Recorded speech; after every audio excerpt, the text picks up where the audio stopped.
So what's the theme of our webinar this morning? Well, I tried to be creative and give it an interesting theme.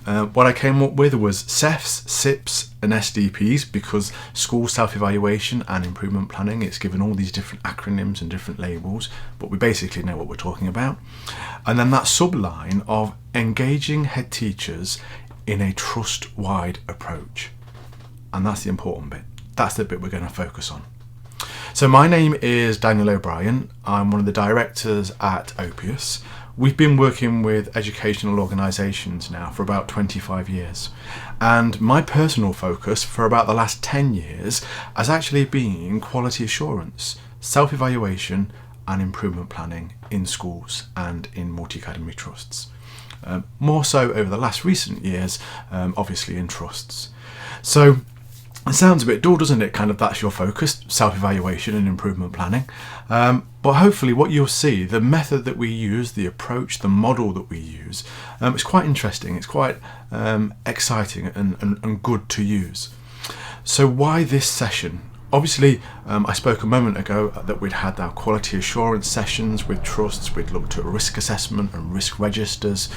Why self-evaluation in schools? Well, I'm not going to go through a whole series of PowerPoint slides telling you how important self-evaluation and improvement planning is. You know that.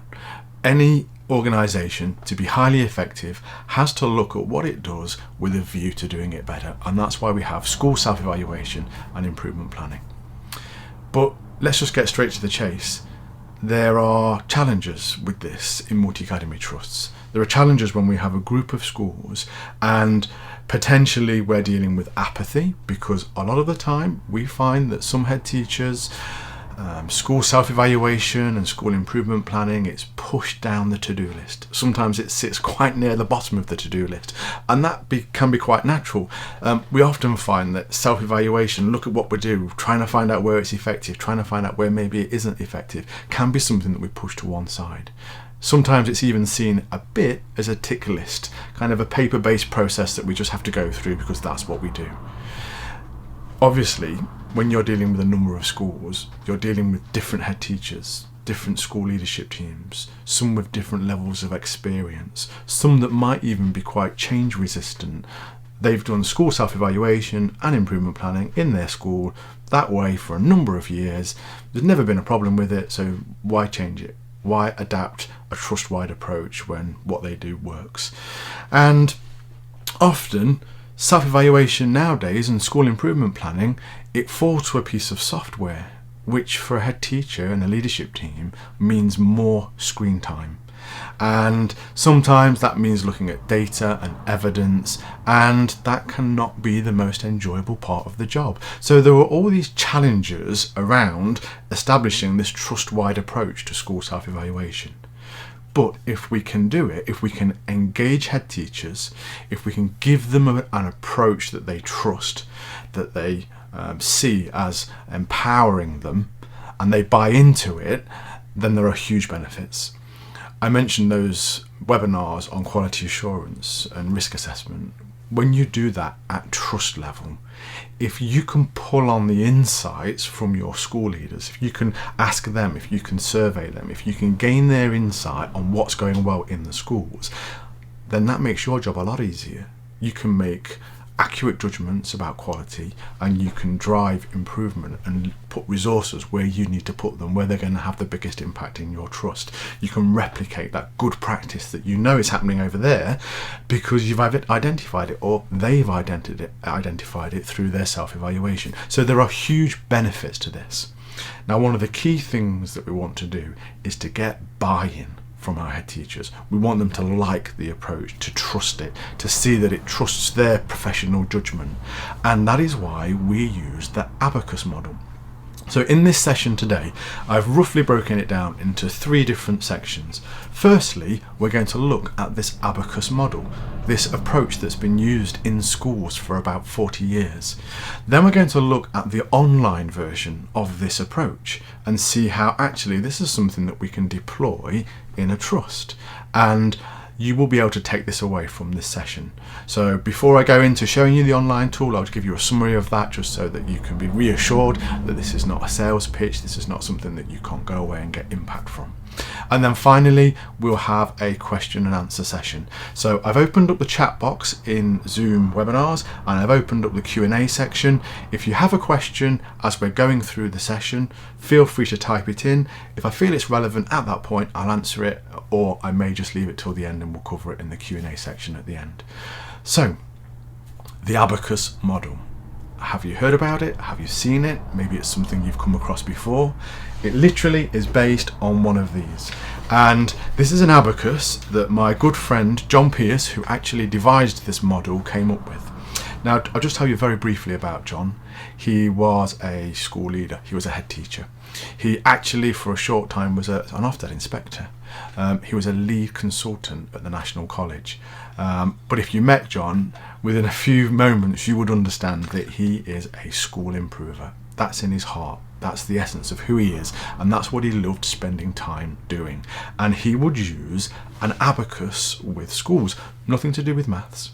He would use this with school leaders, middle leaders, and he would use it in person, maybe in a school consultancy session or in a workshop. And he would use an abacus because an abacus allows us to break down an organisation's purpose, its function, into various elements, and then start to make judgments about it. So he would sit with people and say, okay, this is an abacus. This bead here represents leadership and management in your school. This bead is the quality of education, and often it might be based around the Ofsted framework or the framework that they were working under at that time. So independent schools, it might be ISI. It might be SIAMs. Normally there are these frameworks, and we might base this abacus on those frameworks and say, okay, that one's quality of education, and this bead is behaviour and attitudes in the school. And as we drag a bead on here, over here on an abacus represents excellent, outstanding, brilliant, world class, whatever language you want to use on this continuum. Over here would be not very good, poor, high risk, again, whatever language you want to use. And people could quite instinctively make judgments. They'd say, okay, leadership, well, that's actually quite good. I'm confident in that. I'll move that over to this side of the abacus. But people's behaviour at the moment, I'm not so confident in that. And people could make instinctive gut judgments based on their professional knowledge of the school or their department, whatever they're evaluating, and slide those beads. But then there would be a really interesting conversation that would follow, because the judgment is just the first part of the process. That's just sliding to the beads to kind of leave this visual indicator of where we're at. He would challenge the person and say, okay, you've put the bead over here. What criteria did you base that judgment on? What quality standards? What KPIs? If we're talking about an inspection framework, what grade descriptor did you look at to make that judgment? Because your colleagues might be making similar judgments, so it would be good to have some agreed criteria. So criteria always comes into play. That adds rigour to that judgment process. But then the conversation would follow, and the next question would be, okay, you've put the bead here in brilliant or good. What evidence do you have to justify that judgment? What can you signpost in your school right now that has taken place that supports that judgment that you've made? And there'll be different evidence, some of it qualitative, some of it about data, some of it statistic wise, but what evidence do you have? And then it would move into more of a diagnostic process. Now, as we move through this process, you'll see that it starts with self-evaluation, goes into diagnostic, and then ends with action planning. And that's why really people buy into this process. Let me carry on. Now we're in the diagnostic stage. What has helped you push that bead to this position? What are the people, processes, the practices that are taking place that have got you to where you are? Because these are the things that have helped, and these are the things you need to strengthen. But what are the hindering factors? Okay, you've dragged that bead to here. What are the problems, the barriers? This process, incidentally, is loosely based on Kurt Lewin's force field analysis, that there are always kind of forces pushing in the right direction, but there are also restraining forces, pinning that bead where it is, stopping us, sliding it into highly effective or outstanding. So what are those hindering factors? Because if we can diagnose them, we can remove them, or we can weaken them, and that bead will move in the right direction. And we can do the same for that personal development bead or pupil behaviour bead. What are the issues? Let's tackle them and push the bead. So John used this process. He used it in workshops. He perhaps had great big pieces of paper and did it on a flip chart, and it was really high impact. It streamlined people's thinking. It stopped them worrying about, okay, I need a self-evaluation and I need an improvement plan. This continuum of where are we, how do we know, what's helping and hindering, and what are we going to do about it? Just simple questions helped people through the process. Now, I saw this being used and I worked with John, and I thought this needs to be an online tool. But we have to be really careful. What we can't do is break this model, this process. We can't overcomplicate it. Sometimes you'll meet technical people and they want to put loads of features in, and what you end up with is something quite cumbersome, something that people don't want to use. And I think that 10 years later now, we've had this software in play for 10 years now, I think we've maintained the simplicity. And I think we've got something that when people see it and they appreciate the model that it's based on, they begin to use, and they use it effectively. And that's why we've got trust leaders using it for trust quality assurance and risk registers, right down to teachers and support staff reflecting with the same model. So let's now look at the tool. I'm going to share my screen. I'm going to show you the ABACUS, which is just the online version of this, and we'll see how this model can be applied in a trust to get that uniform approach, and you'll see why we get buy-in, why we empower and why we engage head teachers in this process. So I'm going to share my screen. I might have to just do a little bit of shuffling around so I can still see the chat box and the Q&A. Zoom doesn't make it too easy for me, but here we go. So hopefully now you can see the screen, and I can still see the chat and the Q&A. So this is what an ABACUS looks like. Down the left hand side, areas that we evaluate, and then levels across the top, getting kind of good or outstanding in this direction. So this is an ABACUS for a school. Remember, we're dealing with a model, an approach, so that it's universal, which means that we can have an ABACUS for science provision in a school, we can have an ABACUS for reading, we could have an ABACUS for personal professional growth, so a teacher can have an ABACUS for their performance, and even TAs, business professionals, business admin, governors, trustees, they can all have ABACUSs for the same purpose, to evaluate where we are, diagnose why we're at that point, and then put actions in place to improve. So let's now have a look at using this tool. So I'm going to just start a fresh ABACUS, a brand new ABACUS based on one of the templates. I've showed you a few templates there. The tool is kind of full of templates for different areas of provision and professional responsibility. I'm going to just choose the EIF. Okay. All I will say is that when I choose the EIF, the Ofsted Inspection Framework, it's customizable. Okay. The language across the top.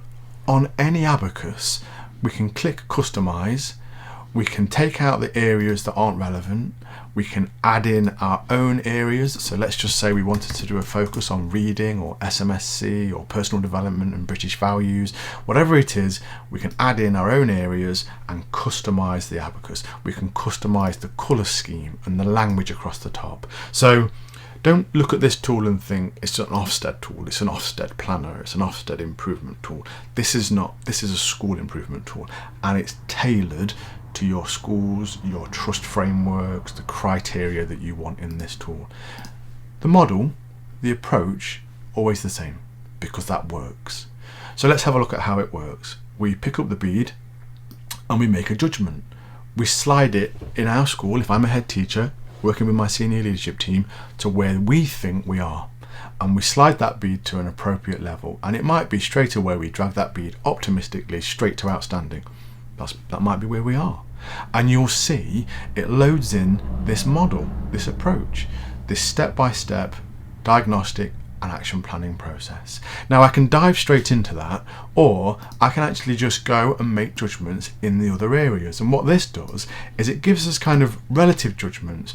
We're stronger at quality of education than we are maybe at personal development and leadership in the school. We might feel that's really strong, so push that up here.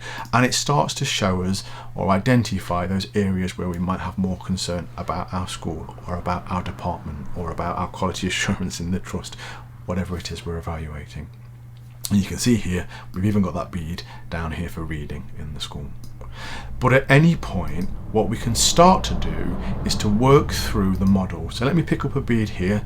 I've clicked on personal development. It doesn't really matter what we're evaluating, just to look at the model. It's just going to work through it. And the first area is, or the first stage, what criteria did we base that judgment on? So let's have a look. We click on criteria, and what we have is the grade descriptor in this case for the good level of personal development. And I can at this point, if I'm looking through this criteria, discussing it with my team in the school, maybe I'm kind of reflecting on it, I can move the bead and I might say, actually, let's just have a look at outstanding. Because we're doing a lot of what's here in good, we're meeting a lot of this criteria, maybe we're just into outstanding, or we're the top end of good. So it even gives you that variation in that label. I don't particularly like labels. I mean, if you worked in Wales at the moment, Estin, their inspectorate, they've dropped labels. Scotland, they have 6 labels in their HEGIS framework. But labels are okay, but we're just getting an indication of where we are on this journey to excellent or outstanding. After the judgment, can you remember what the next stage was? What evidence can we supply or provide or signpost to support that judgment? So the judgment's made, we move on to evidence. Okay, now in your schools, it's unlikely that you will probably have embedded a uniform kind of ICT suite across everything, and that everybody uses the same data collection, the same assessment, the same surveys and the same management system. That would be brilliant if you had. But evidence does come in different shapes and sizes. As I said earlier, some of it's qualitative, some of it is quantitative. But here in ABACUS, we just signpost the data that we have. And we encourage the users that we work with to be concise, evaluative, to actually use bullet points rather than kind of paragraphs of text. So here, when I'm writing an evidence statement, all I'm going to do is bullet point the evidence I've already got in place. I'll drop those bullet points in here. We encourage people that if they've got data, surveys, spreadsheets, reports, to mention why it is they include them. This data shows we are at this level, here it is, and then link to it, link to the data. So if your schools are using SharePoint, they can drop those files in or those hyperlinks. If they're using Google Drive, doesn't really matter, we're just signposting the evidence. Often at this point, we look back at the criteria and say, actually, okay, well, this is what I'm trying to justify that we can do, so let's have a look at what evidence we've got in place. If I can't provide the evidence, I'd probably go back and adjust my judgment. Maybe there's still more for us to work on. So this process starts to help us make really robust judgments. The next question, what's helping or hindering this analysis? So remember, the bead is at this position because certain things have pushed it to this point. These are our helping factors, and we define them just on this left hand side here. So it's a bit like a bullet point list, but now we're really starting to be kind of honest in our appraisal of why things are the way they are. So in here we list the helping factors and we just type them in, and then we can prioritize them. And feedback that I've had in sessions with head teachers, that they like this, they can celebrate what they're doing well. Some head teachers quite astutely say what I do is I look at my evidence and I'll even re-mention sometimes the things that I know have supported the judgment in the helping factors, because these are the things that we're doing well. And we can prioritize those. We can say, actually, this has really helped so far this year or this cycle of evaluation. And on the right hand side, this is where we make an honest appraisal of the barriers, the issues, the factors that are pushing us in the wrong direction. Sometimes I've worked with colleagues that have maybe struggled with this, just the negative language that they have to use. I'm a very down-to-earth person, and I say if it's a problem in the school, if it's something that you're facing, then just describe it, just say what it is. Because in the next step, we're going to put actions in place to tackle these hindering factors. So we need to know what they are. And in this, we would just, in a similar way, bullet point the list, put all the hindering factors in. You may work with colleagues in your school, members of the senior leadership team, or your head teachers may work with colleagues, and they're quite vocal with the hindering factors, quite forthcoming. That's fine. We've had schools that have added quite a few hindering factors here. And again, you can prioritize them. You can say, this is actually the biggest issue or the biggest barrier that we face at the moment. Now, this diagnostic stage is really important because it sets up the action planning. Okay, and I mentioned earlier that this is a sequential process, takes us all the way through from evaluation, diagnostic, and then action planning. And because we've identified and analysed these helping and hindering factors, we can now push through to the action planning, and we will see them again here. These are the ones that we've just entered. And to be strategic, to be able to focus on the things that the school needs to improve, what the head teacher will do or what the school leadership team will do is they will prioritise. And they will look at this list and they will say, actually, this thing here, we can't do anything about that at the moment. That is a barrier, but it's not something we're going to focus on for this cycle of action planning. Some of these things that we do well, we can't strengthen, but actually there's a few things in here that we'll leave in because we're going to work on some actions around them. Interestingly, when we first created this tool, I had kind of a personal view that it was all about problem solving, and that's my nature. Let's identify the issues and let's tackle them. But quite clearly, improvement is about strengthening the helping factors, putting plans in place. What are we going to do about this? Who's going to help support it?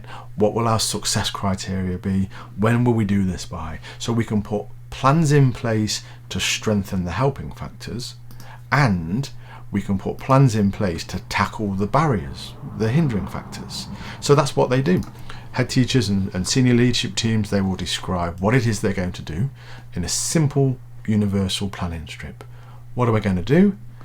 Who's going to lead on this, or who's going to be responsible for it?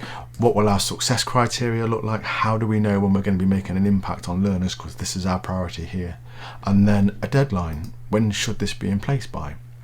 Or sometimes in schools it's about doing things once a term or once a year or every summer. So we might put that down here. We might say once a year needs to happen. Okay, and then at some point we might update the progress. We might log into this and say, actually, we've started this training or we've deployed these resources.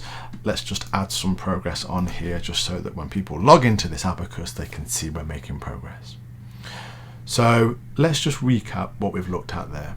Okay, we made a judgment about an area that we were evaluating, whether that's from the Ofsted framework, whether that's part of our trust framework, our trust quality review.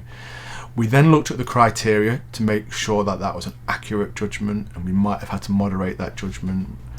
We then supported that judgment with evidence, and we signposted anything that was already in place. We analysed the helping and hindering factors based on Kurt Lewin's force field analysis, just a really simple, straightforward process, a bit like SWOT analysis, but actually just kind of one level more simplified.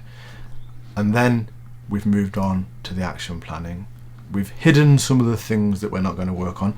They're still there in the diagnostic. We've not taken them out of that. We want to be aware of those issues.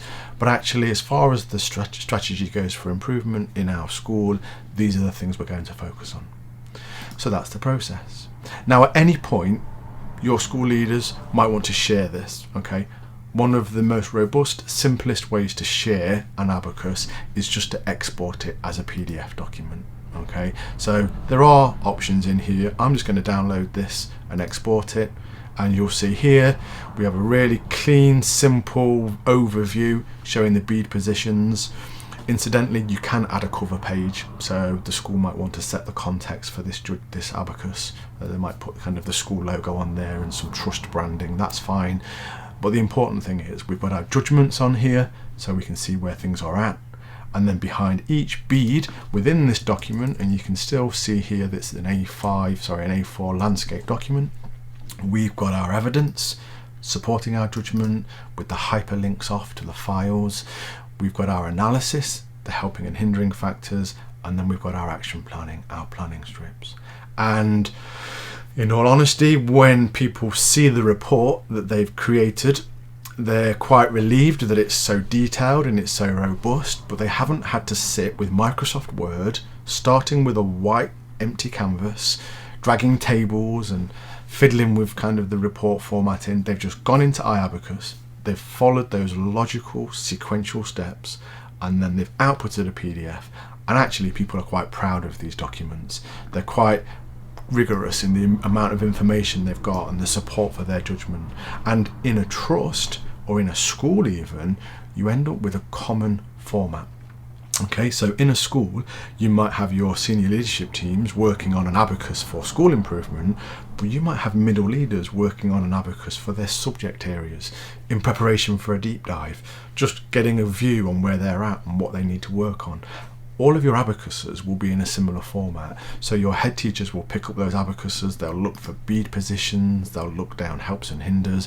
And if anyone provides you at trust level, your central teams, with an ABACUS report, you pick it up and you're looking at the bead positions, you're looking at the helps and hinders, what are the challenges they're facing and what are they going to do about it. So this common format leads to a common language, and that's why it starts to become a trust-wide approach that people buy into. One of the reasons that people buy into this approach is also because of the ability to show progress. Now, it's very difficult sometimes with a paper-based kind of Word document to say, actually, how have we improved? Where's the impact that we've made? Has this self-evaluation and improvement planning cycle that we've been doing repeatedly for a number of years led to improvement? Well, let me just show you how you can do this with ABACUS.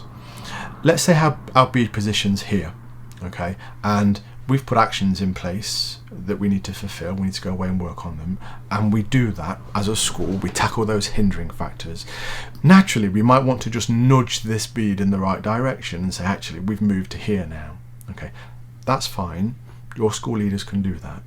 But what we would train them to do, and all training is included with ABACUS, and I'll come to that later down the line. All training is included.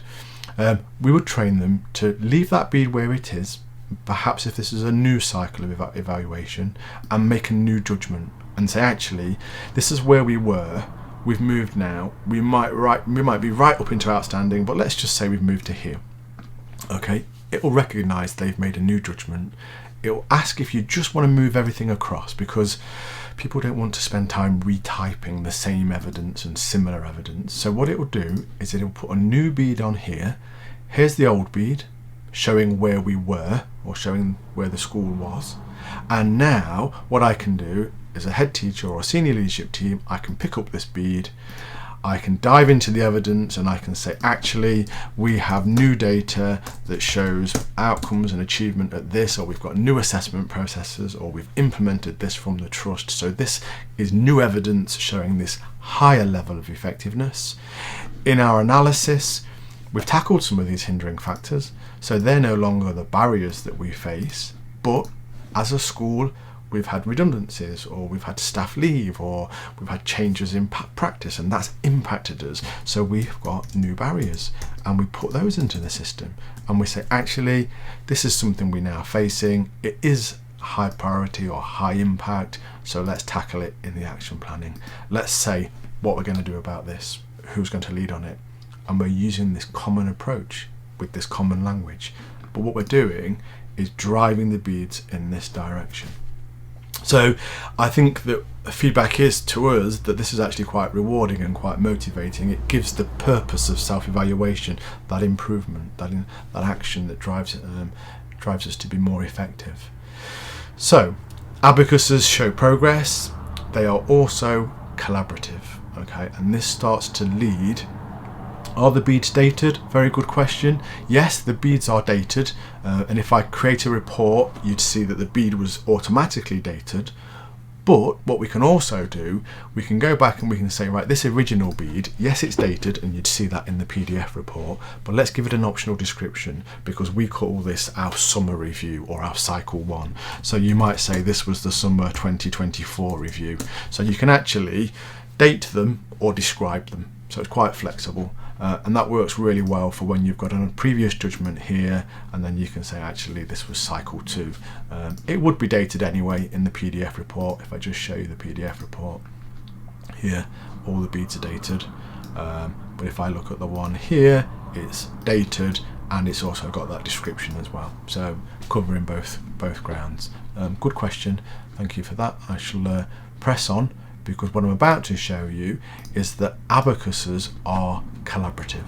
Okay, now the first level of collaboration takes place often within a school. So a head teacher is working on that school improvement plan. They don't want to do it on their own. They want to get input from colleagues. So what they would do is they would collaborate up here, and they'd invite a collaborator. They might invite a contributor. So they might invite somebody and say, where would you put the bead? You slide that bead to where you think we are. It will ask you for some evidence. So put in your evidence of why you think we're at that point, but also put some of the helps and hinders in. Why you think we're at that point. What do you think actually the barriers that we're facing? So colleagues often work in a kind of 360-degree method, kind of asking for support and for opinion. Or what they might do is they might invite an editor.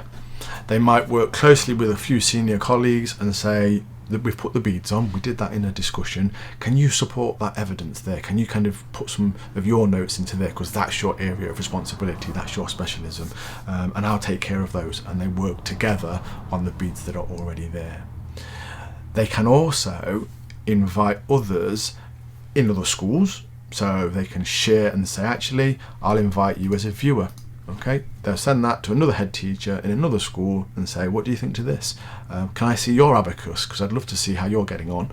And they can just share together, peer to peer. But they can also share it to the central team.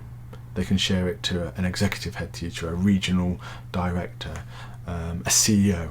And this is where we start to get that trust level view. Okay, so far we've been looking at the model, the approach. So we've been seeing that this just empowers people. It's something they trust, they buy into this process, and I assure you they do. I've delivered numerous training sessions with groups of head teachers, and by the end of it, even the most apathetic, those that are a bit software resistant, have bought into what we do.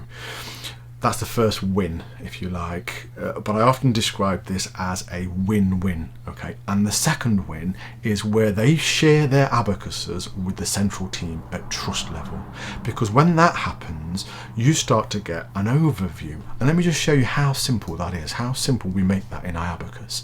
If I go back to my home screen, okay, I've just simulated here the fact that a number of academies have shared their abacus with me.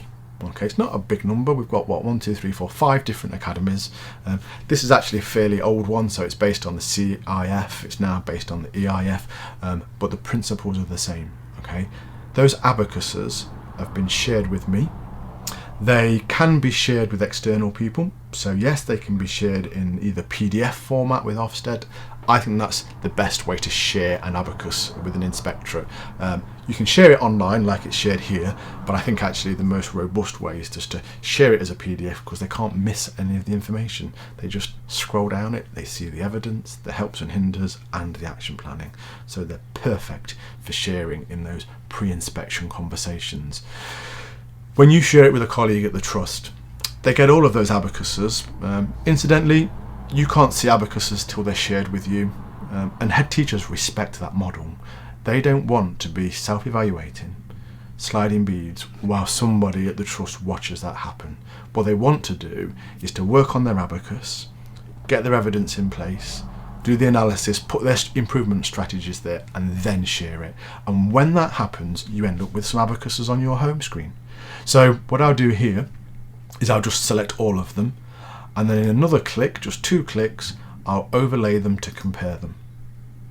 Okay, and what I'm looking at now are beads from my schools, or from our schools that we work with, and I can see here that some, yes, are struggling. Maybe they've got lower position beads here, but up here we've got some highly effective practice that's taking place. In fact, you can see a number 3 inside this bead, and that signifies that there are 3 schools or 3 academies that have judged their leadership and management as outstanding, and you'd want to see who they are, so you'd click on those. But more importantly, you'd want to see why Hannah at the Vista Academy has made that judgment. What's the evidence supporting that judgment? What are the helping factors that have driven that level of effectiveness to that point? So you'd look at the analysis, and then you'd look at the action planning. What actions have they put in place to sustain that good performance? Are there things here that we can replicate across the trust? We've got some good practice, and we've got some that are struggling. So maybe there's a sharing of knowledge, of insight here. And yes, naturally your eye would go down here, and you'd want to say, okay, teaching and learning at the Advantage Academy, what's their evidence for that? Maybe you've been into that school and you've observed and you've discussed with teams, and actually you think that that's a fairly pessimistic judgment. Well, you'd look at the evidence for that, and you'd look at the analysis. You'd want to know what their hindering factors were and what they're going to do about it. So you can see on this one central screen here, I'm not going to call it a dashboard, because we're not necessarily looking at data. We're not looking at pie charts and graphs. Those things might show end results, the things that the position that people have got to, and kind of the situation that they were at. Here we're looking now at the insights, professional judgments of our colleagues, supported by evidence, with the diagnostic and with the action planning. And it isn't just the Ofsted framework here. You can see that we've got some trust focus areas. So down here we've got finance, buildings and grounds, effective use of pupil premium spend, and we're gaining the insights for these areas too. Now, the overlay is what we're looking at here. Sometimes you might want to just switch to a stacked view. So you might want to say, actually, it's nice to see all that overlay, but what I really want to do is just look down the performance in a stacked environment. So we stack the abacuses on top of each other. So yes, we can see Vista Academy with some high levels here, but maybe there are others with more average performance. But then obviously we identified Advantage Academy earlier, didn't we? We said they were struggling, and you can see that they're struggling in some other areas too. Okay, this is what ABACUS is about. Empowering people through the process, but then gaining these insights at trust or federation or network level. Okay, we looked at PDF reporting earlier. Okay, you're able to do the same kind of PDF reporting from these overlays or from these stacks. So if I look at this overlay, for example, and I know that we've got a trustees meeting, or we're meeting with some other stakeholders, and we need to report on teaching and learning, or we need to report on buildings and grounds. Okay, I could share this abacus. But what tends to happen is, if you share an abacus with lots of beads, it's like giving people access to everything. They start to look at some of the other areas, and discussions can kind of go off in all different directions. What you can do is you can say, export a PDF. This is, I don't know, buildings and grounds across the trust. We're maybe talking with our estates management team. So buildings across the trust. Okay, what we do, we look at the options. We can put a cover page if we want to, but what we can do is we can take out the areas that we don't want to report on. Okay, we can even take out the evidence and just look at the helps and hinders if we want a really concise report, and then we just generate that PDF document. And what we end up with is a really focused evaluation, diagnostic and action plan for the area that we're looking in. So I think we've covered a lot of the ground in that demonstration. I hope we've still got people with us. Let's have a look. Participants, yes, we've still got everybody with us. What I'd like to do now is just answer some of the questions that have been raised, and also open it up to answer other questions. If I just go back to the Abacus tool, I might need that. So be thinking about any questions that you've got. Okay. Can our finance officer cost it so we know what all our schools will cost? Okay, I'll talk about costs and what you get actually, because it might cover some of that question. We're going to give you, as part of being a participant at this webinar, access to this tool for you and 3 of your schools for 3 months. Okay. And what we really want you to do is to show that this tool works effectively. So we can customize it, we'll deliver your training, we'll engage with those head teachers, we'll work with those senior leadership teams, and we will show you how impactful this tool can be and how engaging it can be for school leaders, and the insights that it will reveal at trust level. So I'll send you an email after this session and we'll get that ball rolling for you and your trust if that's something you want to do. Incidentally, all of the information that goes into ABACUS can also be overlaid at trust level in MapVista. So you might have been on one of our other webinars where we looked at MapVista. If you just bear with me while I log into that. Okay, please be thinking of any other questions that you want us to answer. I think we've answered a lot of them as I've been going, because I've been keeping an eye on the questions. So what I'm going to do now is just log into MapVista. Okay, if I can just remember all the logins. Okay, so this tool is exactly the same as ABACUS, only the major difference is that it's used by central teams for processes like quality assurance at trust level, risk assessment at trust level. So just to give you a quick overview, it's exactly the same model, but in here I might do a trust risk register using the financial handbook from the DFE. Okay, so it's an ABACUS, works, functions in the same way. When we're looking at governing body risk or strategic risk, we've got a criteria in here that we can look at. Often, instead of a standard or a quality descriptor, what we've got are challenge questions or RAG rateable criteria. So in here, we're doing a risk assessment. So what we can do is we can clarify the risk in these areas.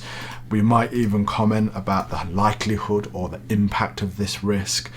But what we'd be doing is we'd be looking at the overlays from our schools, because we can make a judgment about overall risk at certain trust levels, but if we're talking about risk, educational risk related issues, then what we'd really want to be doing is looking at those overlays from our schools. So here, for example, I've got these overlays, and these are where we've asked schools to look at teaching and learning in accordance with the Trust Quality Assurance Framework from the DFE. Same process, same model, but if you look at the overlay, if I just bring that up on screen, you can see that we're looking at the criteria on the left-hand side: approach to pedagogy, the leadership of teaching, evidence-based professional learning. These are areas from the Trust Quality Assurance Framework, and I'm pulling them into MapVista so that I can make a judgment at trust level, and that's the win-win. Engage head teachers, school leadership teams, inform your central team so that they can drive resources, drive improvement, deploy what they need to deploy at trust level. That's why we're not looking at a data dashboard, we're looking at human insight. So all of that information will go into MapVista if that's something you're using. With regards to costs, okay, we're no need to hide from costs. If I look at ABACUS, what I'll do is just go to iabacus.com, just to reassure you that if this is something you want to extend into your trust, perhaps you've got 20 schools you need us to work with. Whenever you buy the software, you also get the training, the support, the customization, the one-to-ones with your head teachers, the team sessions with your middle leaders. So you're not necessarily just looking at software cost here, you're looking at implementation costs. So in a school, you can pay per user, so it's £250 per school plus £25 per user. Okay, that's a really kind of modular way of buying it. We buy it for the school at £250, and then we bolt on however many users you want. So you might just have an SLT, so you might have 5 users. You might want us to work with all of your middle leaders to get some subject development plans in place. So you might have 20 users, or in a primary you might have 10. If you want unlimited users in a school, then you can upgrade to kind of the unlimited option. So does the ABACUS model have the capacity to RAG rate each section? Yes, absolutely. If I just drag back into iAbacus, make sure I get to the right area. This is all to do with how templates are set up. Okay, so when we have an ABACUS, we build like a default structure, but then we're able to customize it and expand it. So for example, if I just create an ABACUS based on a blank framework, okay, you'll see that it loads it in. It's completely customizable. I can customize it. I can say, right, this bottom level here, we're going to call that developing, and we'll make that slightly kind of a yellowy green. We'll then have establishing as a level, and we'll keep that, if I can spell it, as kind of a bluier green. And then at this top level, we'll say this is excelling. So you can have any language across the top, if you can spell it correctly. with whatever colour scheme you like, and then the areas. So let's just say, for example, we've got leadership as an area, so I can put that in. What we do behind the scene is we copy and paste these from Ofsted frameworks or Send frameworks, whatever we're reviewing. So we put our criteria in here. Now, I've just got to change that colour because I don't really like that bright turquoise blue. There we go. So we can put criteria behind the bead, and we can say this is what excelling looks like, and I can put some kind of quality statements or challenge questions. This is not evidence, this is the criteria that we're asking people to judge by. So we can put it at that top level, but if we want to, what we can say in the leadership section, in the options, I can now put in here some RAG rateable statements. Okay, so we can extract those if we want to from the Ofsted framework, or for our trust we might have our own focus areas. You might be a trust with a small number of rural primary schools, so therefore your RAG rateable criteria might be quite different. So in here we might say to what extent do you do this? What level is this? So you can put your RAG rateable statements in here. I'll just put some fictional ones in. Now, if I just save this, go back into my ABACUS to use it, and bear in mind, I've done that in about 2 minutes. It'd take you a bit longer, but the process would be just as similar, just as simple. We would actually do this for you. If you sent us a PDF or an Excel spreadsheet for your trust, your framework, we would embed that into an ABACUS. To show you what I just did, let's make a judgment. We say that leadership, or whatever it is we're evaluating, is excelling. When we look at the criteria, we've got our statement, we've actually got our RAG rateable criteria here, and we can make our judgment about those sub areas. Okay. Another way of doing that is to turn the leadership area into a heading. So we say leadership, that's going to be a heading. So we're not going to make a judgment about leadership, but we are going to make a judgment about middle leadership. We're going to make a judgment about governance. I'm just putting some fictional areas in here. We're going to make a judgment about our literacy or phonics leadership, whatever it may be. We're making judgment about all those areas of leadership.